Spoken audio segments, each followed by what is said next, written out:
Hey, bro, thanks so much for your question. I appreciate you taking the time to ask.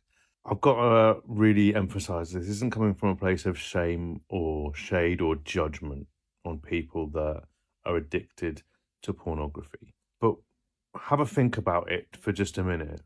There's this idea that you're stressed and you need release. Now, stress is a symptom of a sick system, and there are healthy ways to manage stress, and there are unhealthy ways to manage stress.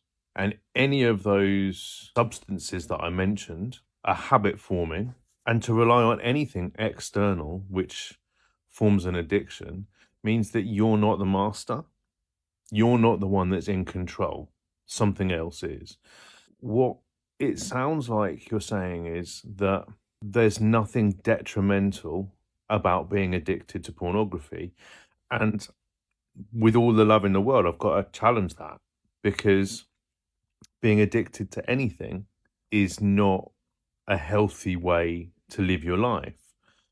If you're saying you can't relieve your stress without busting a nut out, then what happens when you can't bust a nut? What happens if you have erectile dysfunction, for example?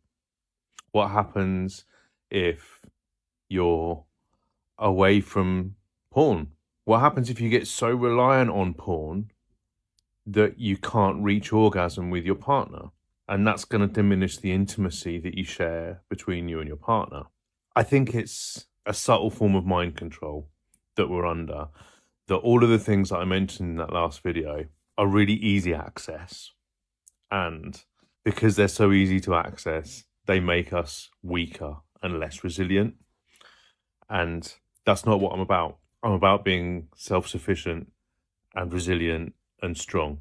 And this is what the yoga, meditation, and breathwork practice that I teach brings in. It's a daily sense of self-discipline.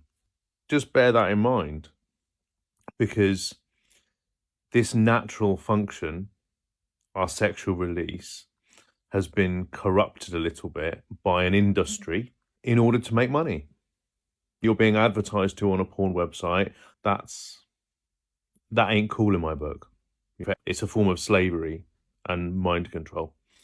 And maybe it's time to break out of that. Sending this with loads of love. Peace.